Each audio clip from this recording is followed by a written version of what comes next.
Welcome to SeerNova Podcast, episode 3 of season 3, because that's how you normally say that. Yeah. Ooh, it's magic. Oh, yeah. 33. It's like a lucky number or something. Yeah. On the 19th, there's no 3 in that. Oh. Fail. So who are you? What do you do? What do I do? Who are you? What do you do? Who are I and what am I doing? I don't know. Existing.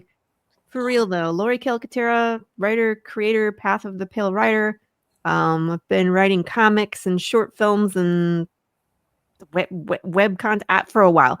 And on issue number 8 of Path of the Pale Rider right now. And I'm excited. It's been a journey. It's always a journey. And we're getting to the meaty bits in the story. So it's always fun. Like eight comics is like, wow, so ambitious. Making everybody feel bad. It's not. It's being too stubborn to quit is what it is, honestly. Yeah. Mm-hmm. Yeah. You just can't be as good as Carissa. So I'm never going to be. She has lapped me. She's on issue 16 right now. You believe that? Yeah. And that's only in one series. She's like issue 3 of her other series. And then she has, I think, 2 more that she's working on. So she's the queen. She's the queen. Yeah. No one touches Carissa. Yeah, it's crazy. It's like, she's probably just funding like, you know, like those production houses where you can go find like artists or whatever. She's probably just funding an entire one of those. Probably. Either that or she just like, they've moved into her house at this point. She's like, yeah, here. She's got him in the basement. Comics. She's like, start making me more comics. Have a rice tree if you do a good job. Yeah. The faster you make them, the more food you get. Oh.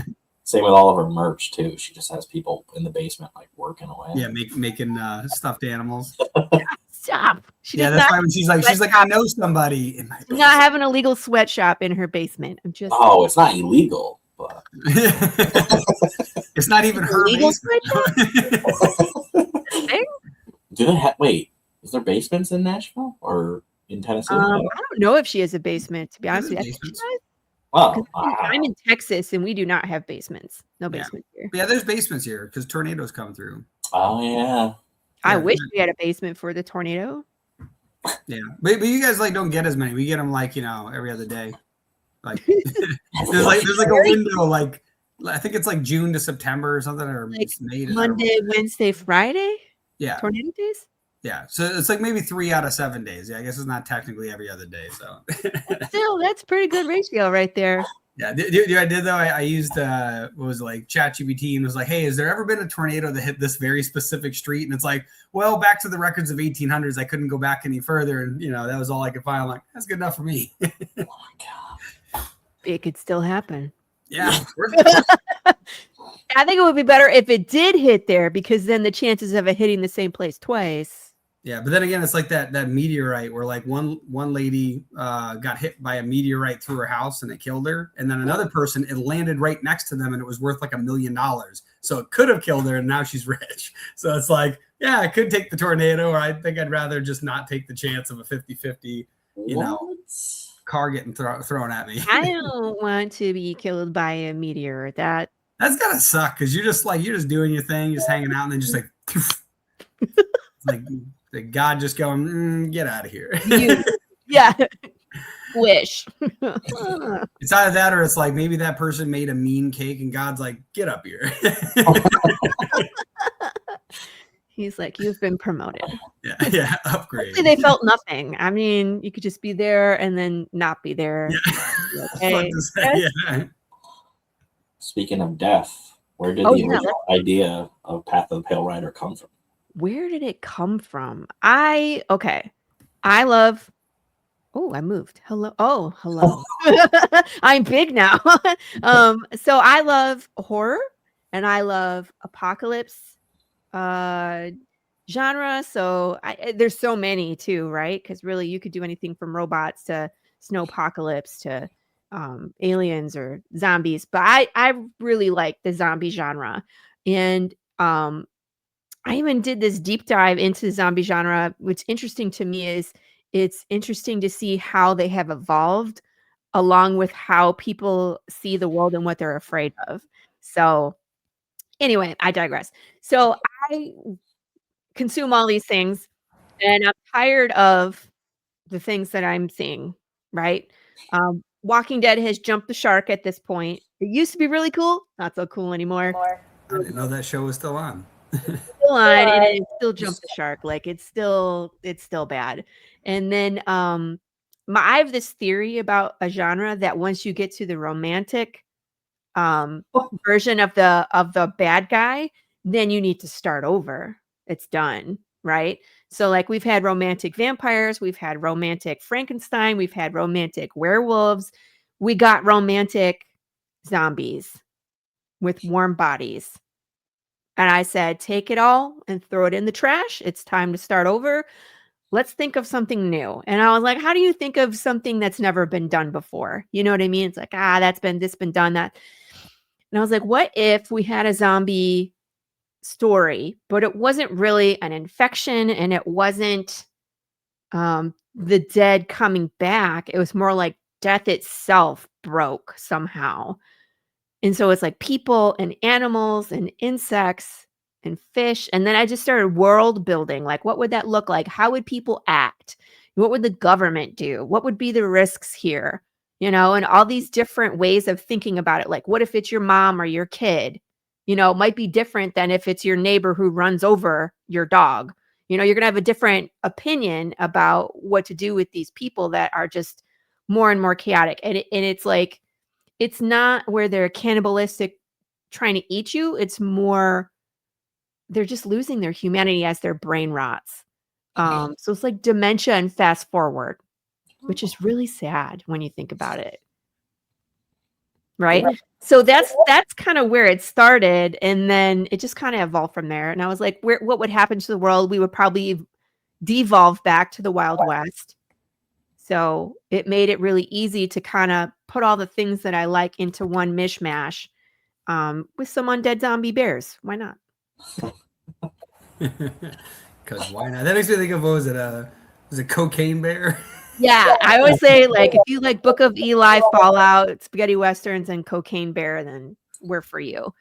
But I mean, Big James, if you think about it, though, bears terrify me. They're apex predators, right? So they run faster than us. They can climb trees. They can swim. So what do you do if you can't kill it? Because it's already dead. Yeah, it's pretty terrifying. I think, what do they run, like 40 miles an hour? It's like you've seen bolts get caught. It's like, damn. Yeah. Like, they run fast. Yeah. And they're smart. They climb trees pretty quick too. So like, even if you had a head start, you get up a tree, like that guy's coming up after you. Like, you better hope that, you know, there aren't any branches that are strong enough to hold the bear up, because actually, even still, he probably just clawing. They just goes right up the trunk. Yeah. Yeah. It's funny at it. And they're smart. Like, I've read accounts of people surviving bear attacks. And this one guy, he climbed a tree and the bear went up and he bit onto his shoe and then let go of the tree. So they fell together, but the bear did it on purpose, where he used his weight to pull this guy down the tree so we could get him back on the ground. I don't know how this guy survived. This bear scalped him. He pulled his entire, like, from here, just took his whole skin off of his back. Yeah, and then peed on him. Yeah, I was about to say, this sounded personal, and now it really does. It's like, there's a lot more to that story, but anyway, that's why I'm like, I'm terrified of bears. Bears are terrifying. I feel like this guy like went into the woods and was like making fun of him, like, haha, bear. I don't know what they did to piss this bear off, but there was two guys and they both survived, but one was like, he was a pile of mush. I don't know how, like, they had to put him back together. Yeah. And that's why you know martial arts. Yeah, it won't make a difference. I was about to say, imagine those posters where they're like jujitsu with bears, and it's like this position, that position. And then when you get to the bottom, it's like, you have imagined all of this, you're already dead. Yeah. It made me think of that bear that does martial arts in like Tekken. It's like, oh damn, it's like the bear's already wrecking my day, and now he's gonna sweep the legs. It's like, screwed. Oh man, everybody's screwed. How long do you see this story going? Okay, so the first arc is 12 issues. So when I wrote it as a full-length movie script because I was working for production at the time. And so there's Act 1, Act 2, and Act 3. So we're wrapping up Act 2, and then we have 9, 10, 11, 12, which will wrap up the first arc. There are 3 arcs. But I don't know how I'm going to release them yet. I'll just put it that way. Could I do comics? Sure. The Kickstarters, if they grow, instead of doing 12, I could make them 6. Right? So you get a little more, like instead of 24 pages, you get 48 pages. So it would come out a little faster. Because again, it's like if I'm doing 2 books a year and it's 36 issues, that's 18 years of my life. I am not a spring chicken. I do not want to be 95 years old at a Comic-Con and running a Kickstarter. So I don't know. I haven't decided yet, but my baby steps are get to 12, finish the graphic novel of all 12 in one book. That's my goal right now. That's good. But there's more story, and it's crazy. It's crazy. Yeah. Yes. I like picture someone being like 90 years old at a Comic-Con. Yeah, Stan Lee. Yeah. I was like, someone could wheel me in. That would be great. If I don't have to do any of this setup or tear down, great. Oh, she's just like one of her characters. She just doesn't want to die. Too stubborn to quit. There she is, Laurie Calcaterra. Still dressing up as bears. What's wrong with her? I was about to say, she said she's afraid of bears, so that's what we brought her. Grandma, do you want to see this bear? No, I do not. You just have a stuffed bear. At age 90, she decided to take on a bear in the ring to conquer her fears. Oh, she's getting visualized. Yeah. It's funny, Greg, that you say that because everybody gets me bear stuff, and I'm like, ha, it's so cute. I'm terrified. But then you have the dog that's like, isn't it Pancake or whatever? Sad Pancake. Yeah. So Big James is a menace. And so in issue 3, we show like kind of what happened with him. He got shot in the head. And he's stuck in basically one emotion. He's stuck in this rage. And so he has no control. And he lives on this deserted road. So if you come across him, he's just going to chase you and destroy you. He's not trying even to eat you. He's not hungry. He's just pissed off that you are there and exist, right? But not everything is like that. Again, it's that gives you the impression that all of our undead are aggressive, and they're not. So we have this puppy, and you guys know the story, right? It wasn't in the script. No. Initially? He was not. So what happened was in issue 5, I wrote this scene. It's terrible. So we're seeing a couple riots in the story. So first you see a riot where the living are the majority and the undead are the minority, and how we treat them. And then in issue 5, it's the reverse. And so the living are the minority and the undead are the majority. And they go through and they shoot everybody in a town because they're not killing them. They're increasing their numbers. They're unaliving them. Yeah. Because again, you're not dead. You just become undead. And I don't want you to be dead. I just don't want you to be alive anymore. Right, exactly. Because now we're on the same side is what they're thinking. If you can't beat them, join them kind of thing. Or you join us. That's it. And so I wrote this scene where there's people lined up in the street and it's devastating already. And then my artist, Gilbert Perez, God bless him, drew a puppy into that scene.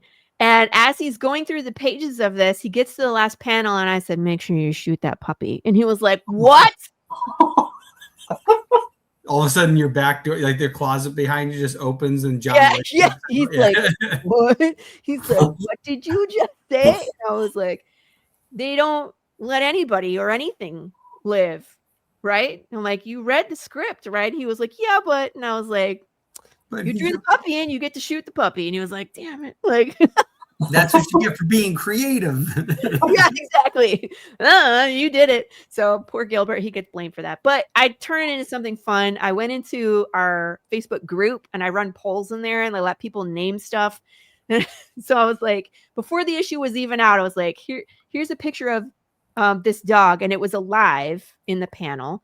And I was like, who wants to name a puppy? And I was so surprised nobody caught on that it's Laurie Calcaterra, and I was gonna, the puppy, right? And no one was like, why are we naming this puppy, Laurie? Why are we naming this puppy? They were just like, oh, and they came up with all these cute names. And there's an LCS that used to be in McKinney, and the owners are in the chat group, and their chat group in the Facebook group. And he has this giant dog named Pancake that was like the mascot. It's like huge, this dog, right? But it was the mascot of the store. You could go into the LCS and Pancake would greet you at the door. And so he puts in Sad Pancake into the poll because you can add whatever you want. And it won. So now Sad Pancake is a thing because of Gilbert. And then people in the Facebook group naming it Sad Pancake. But Sad Pancake is nice. He's a nice puppy. He's a forever puppy. And he'll play fetch with you. If you lose your arm, he'll bring it back. He's a forever puppy. He's a forever puppy. He's not getting any older age-wise, but he is getting older like, you smell funny. Lost that fresh puppy smell. Yeah, you got to spray him with something. Smell like grandpa puppy now. But I mean, like, if you're undead, you can't really smell all that great anyway, and you probably stink too, so you probably don't notice. Yeah. So that's the story of Sad Pancake. The Ballad of Sad Pancake. So you currently have a Kickstarter for issues 1 through 8. Yes. That's going well, I guess. I saw. Yeah. Mm-hmm. Going real well. Let's see. Let me refresh it. I didn't look at it since this morning. We were at 100 this morning. 100 million. Yeah, $100 million, honey, not clowns. We have 101 backers and 6,521. So we are fully funded. We've been breaking stretch goals. We just unlocked another poker cards. We have new poker cards, and like I don't know how many. We have a bunch of stretch goals. I did something new this time. Have you guys ever done a pre-launch goal?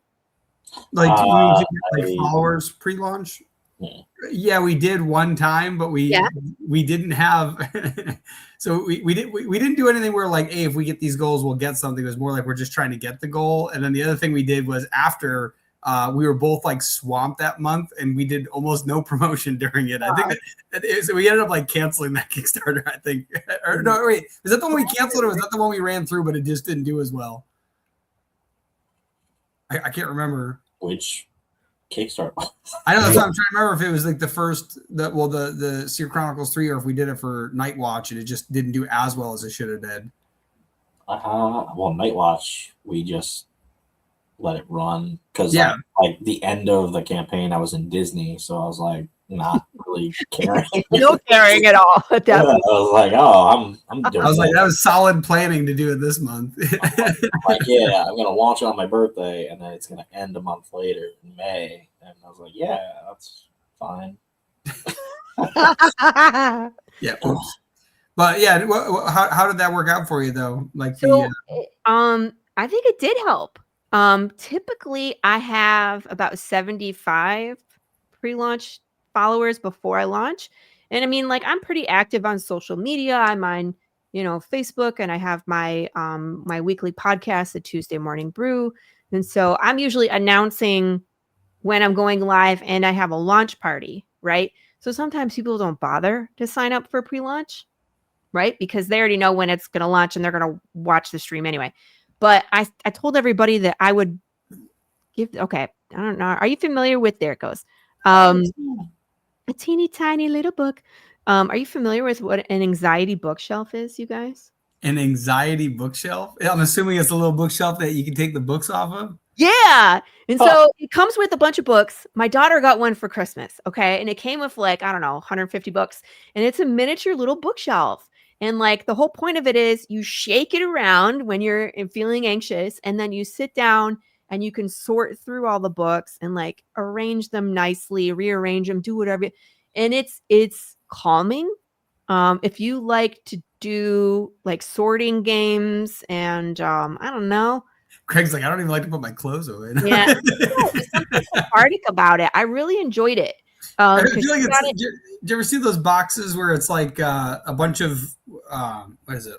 What's the word I'm looking for? Like fidget things. They're like, squish this, stretch this, spin this, whatever. I feel like that's what it is, but like to the 10th degree, where it's like the opposite. It's like instead of fidgeting, it's more like, okay, I have to be focus and yeah, but it's just calming. And I mean, like there's no there's no stakes to it. So it's not like you're playing a game that you have a time limit to put it. Like what was that game that we played as kids? Perfection, where you're gonna put it all in the right place before it explodes. There's no exploding. Gosh. But I was like, I have a book and I want to put it on the shelf. I want to put it on the mini shelf. And so I figured out how to make these to the size that goes on the shelf. And so our goal was 100 pre-launch followers. And then when we got there, I said I would send every single physical backer a mini book. And so we unlocked that. So we had more than 100 pre-launch. This has been our fastest fund yet. So I don't know. Is there correlation? Or is it because this is issue 8, which came right after issue 7, which was a monster? I don't know. So something to think about.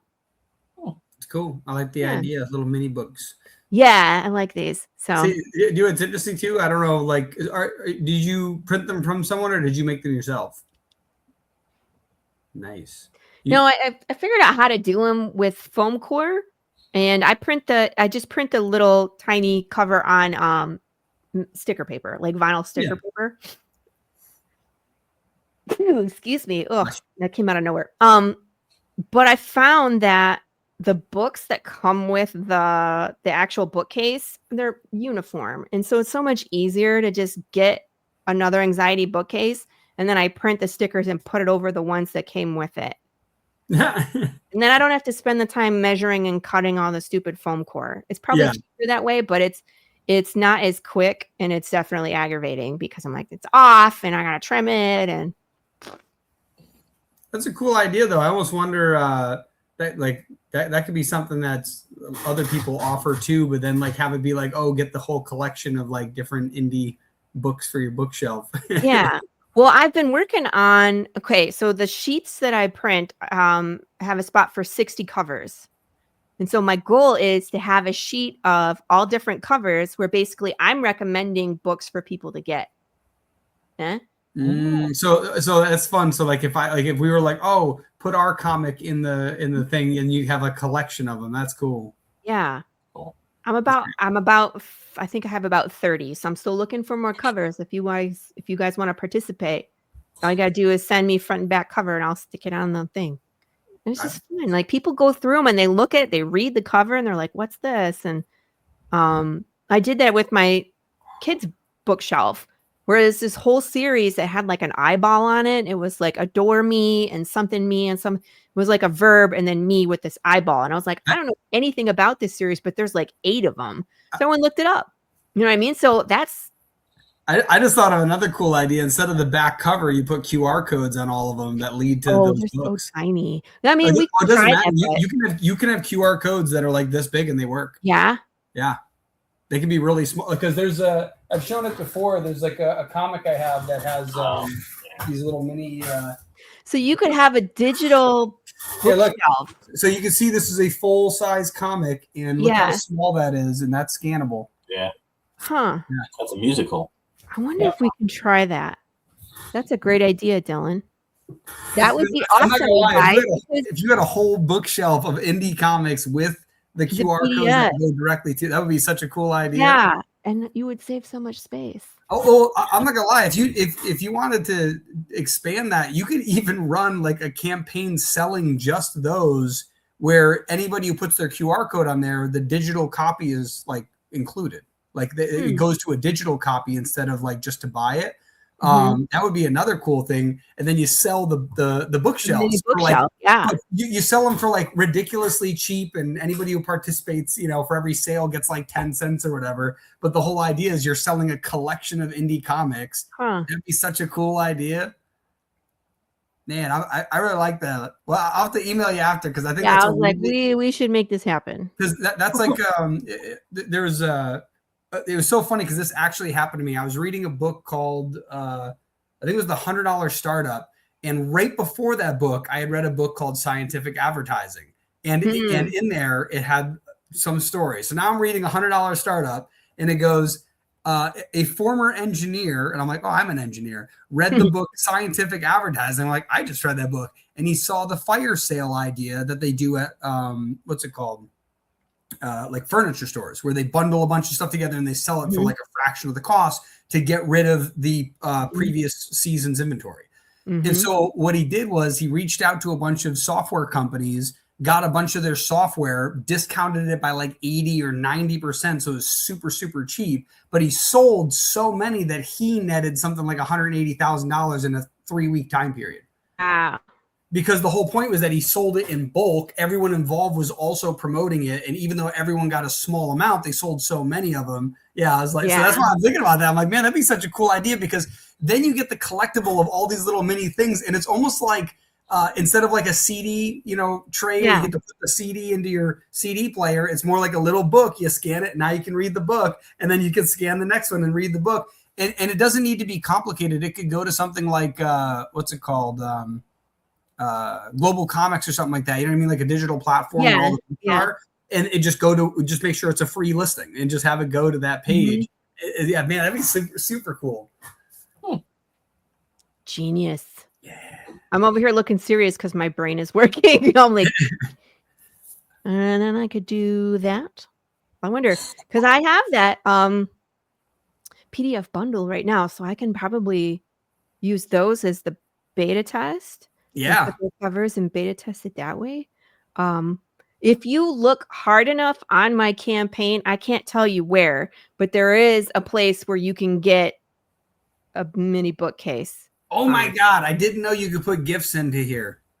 Greg, I'm making gifts. The first time I've seen one, and now I'm going to go turn all our stuff into gifts. And there's a way to do video too. Okay. So what I do sometimes is, like if you go down to, add-ons. Oh, add-ons. And I have this blue coffee mug. Oh, I changed it. Darn it. I was going to say that used to be a video. Or it says claimed. Yeah, it's claimed. But I changed it so it could say claimed. But it used to have like the background.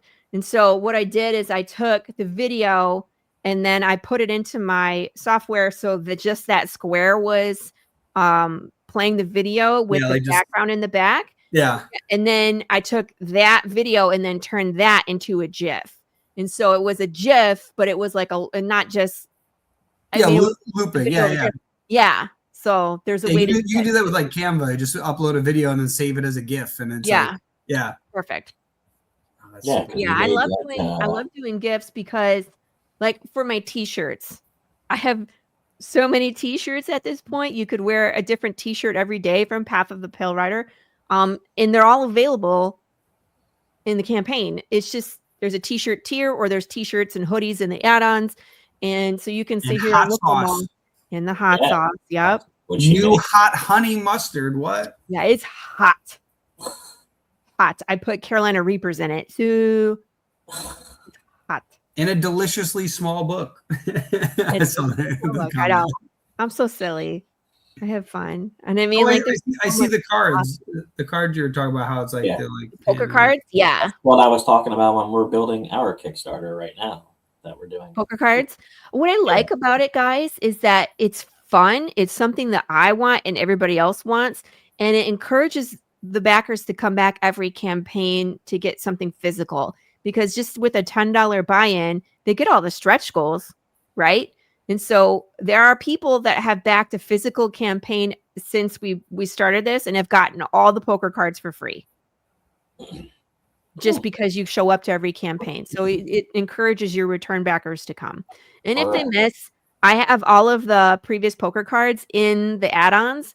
And so, like, if you miss one campaign because you just forgot or situation was hard at that time, you can just go add on a couple and they're like $1. So my goal is everybody have a complete deck when we get to the end of the deck. Sounds cool. So 52 comics. That's crazy. That's 50, not 52 comics, because it's every 50 backers. Yeah. So we average 2, like So my last few campaigns, we've gotten like 140-ish, and I'm like, oh, we just need like 6 more backers would push us over to that third poker card. So I'm hoping this one is the one, because this one's pacing a little bit better than the last one. So we're hoping I'm hoping, and I'm even gonna sweeten the pot that because I usually, the first card I flip is a face card, and then after that I just usually do number cards because there's so many to go through. But if the first time we get to 150, I'm gonna flip over the other joker that we have not unlocked yet. So nice. Mm-hmm. Oh. That's cool. Yeah. And then I have another deck. So this one is the white deck, because it's the white background and then the drawing is in black and it has these red beautiful swooshes. But I have the inverse. So there's a black background where the drawing is in white with the red swooshes too. So when we finish this deck, the Kickstarter official, I will make fancy decks too, with all the foils and the special shiny. I don't know. I'm a raccoon. I like all the shiny things. Oh my god! I just saw the hot sauce hard candy. You liked? I make those. Yeah, hard candy. Wait, you make them? Mm-hmm. Yeah, I got the hot sauce. I remember him getting the hot sauce before. I didn't know the hard candy one though. This one I just started last campaign. I beta tested it last campaign. I sent out a few different flavors, and then I settled on this one. So, it was nice because I sent out the 3 flavors and I got feedback from the people. It's like, if you get this, you have to tell me what you think. So everybody really enjoyed it, but some people really liked one and some people really liked the other, but everybody liked this one. So this is the one we kind of settled on, and it's cute little skulls. And it's super sweet because it's 90% sugar and then with some spice to it. So they won't kill you. I promise. Very cool. Mm-hmm. You liked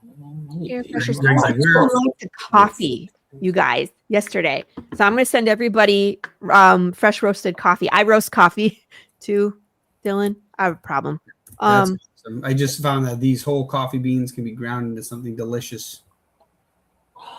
So you rebound books. Yeah. Oh, I'm working on that one too. So I'm surprised nobody got this one. I think they're intimidated because what I described here, that it's going to look like it's bound in human flesh. Was it Ed Gein over here? I know. People are like, is it the Necronomicon? Yeah. I have it here. And so I haven't glued it together yet because I have to do the human skin takes a minute to harden, right? Still gotta skin the person. Yeah. So it's faux leather, and I added the extra hint today. So there you go. Wait, do that again. Huh? I was gonna say, show it closer again. I just made the screen larger. I had it's How much blood does it take to get that red dye to stick? I did this afternoon. Like a quart and a half of blood though? It's not real blood. Stop it. I used to paint models. I still have some model paint, and so, but it's so cool. It's hard to see because it's out of focus, but it has like the spidering from the leather. You know what I mean? Because it's faux leather, so it's in like the creases of the leather. So I mean, it looks good. I mean, you just can't. It's blurry, but you can't. I'll have to do a video showing this, but I'm gonna do some gold. It's supposed to. I make it kind of look like a Bible. I don't know. And then are you gonna do like the stamp imprint? I have the embosser for the back, and then it has an internal bookmark. Because this one is Slaughterville Cannibal Rednecks, and it is super gross. For those of you that like horror, this one is I highly recommend. There's one scene. There's a barbecue scene. Delicious. You won't look at burgers the same way after that. I don't know. I like burgers a lot. Too, but I wasn't about to eat one after I read it, so I'll put this back in. If you do a video of that, you should put it on YouTube and send us the URL. We can put it in the description because I think that's kind of cool if people want to check that out. Yeah, and so I mean, I only do one book a campaign. I think last one I did was The Bad Place by Dean Koontz, and the one before I did with that was Jurassic Park. It's just whatever floats my boat, and there's a reason I picked this one based on what's happening in issue 8. That is all. Something with skin. Like, do. Yeah, exactly. Cool. Well, What are people those should go back. Path of the Pale Rider, issues 1 through 8. The link is in the description. And where can people find you? I am all over socials. I'm on Facebook. I'm on Instagram. I'm on TikTok. If you want to watch me rebind books and bake bread and make hot sauce and talk about comics, and that's on my TikTok. I have a weekly podcast, as I mentioned. It's called the Tuesday Morning Brew. I'm going to I have a special episode coming up where I'm going to be live on a Thursday evening. Oh. The Thursday Evening Brew. And I'm going to be interviewing Doug Marcaida. Are you guys familiar with Doug Marcaida? No. Go look him up. He's on Forged in Fire. He's a martial artist. And he was the one on the show. The Forged in Fire is where they compete and they make weapons. Dylan? Oh, I've seen this guy. Yeah. And he's the one that tests the weapons and he says, "It will kill." I've seen this guy. I didn't know that was his name. I recognize him though. Yeah, super talented martial artist, and he's always doing fun videos with him and his brothers doing kali and like playing with karambits. And so he has a comic book coming out.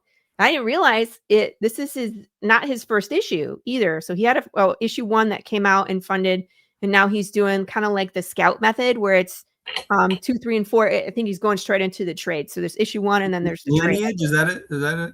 Say it again. Lineage. Doug Marcaida. Lineage. Yeah, Lineage. Yeah. And I'm not sure when it's launching. It'll be soon. So he's Uh, scheduled to be with me on a podcast on February 26th, which I don't usually podcast. it says Lineage 1 was just funded, and then you can pre-order it now. I don't know if it's. You're saying he's doing another one, or this one was? It's Doug Marcaida, Lineage 2 through 4, action thriller comic book TPB and trade paperback. Nice. So, and there he is on the, So I'm looking forward to that. I might forget my name for 5 seconds when I talk to him because, I'm kind of a fan. I have this video I have to show him that I found on his YouTube, and it's from, I want to say 2004, but he's training with this person that was my teacher when I first started. And so I was like, oh, we're connected. Like, that's super cool. I want to show him the video and be like, this is my very first teacher, Jeff Davidson, when I started in Farmington Hills, Michigan in 1997. This is my teacher. Like, not my teacher anymore, obviously, because I've grown up and moved out. I don't even live in Michigan, but I was defeated him. No. I've defeated him. No, that was after I had already left. But the book is made out of its skin. Yeah. You should be like, I bring him with me everywhere. yeah, this is Jeff's skin right here. No, that's terrible. Jeff is doing well wherever he is. His back is just missing a nice slab. Jeez. I was gonna say, what's that line from Silence of the Lambs where he's touching her skin on the back of the car? It's so creepy. That's what pops into my mind. Like, what's the lotion in his skin? It's the lotion in the fucking basket. Anyway, so that's that. I'm gonna be at Texoma Comic-Con February 21st and 22nd in Durant, I guess is how you pronounce it, in Oklahoma. So I'm looking forward. I will have hot sauce. I have a new hot sauce that comes in these little, they're called Boston Ball. I forget. They're little ones. And I don't have any. Like the super little ones, like the ones that are this big, or do you mean like the standard? They're like, here.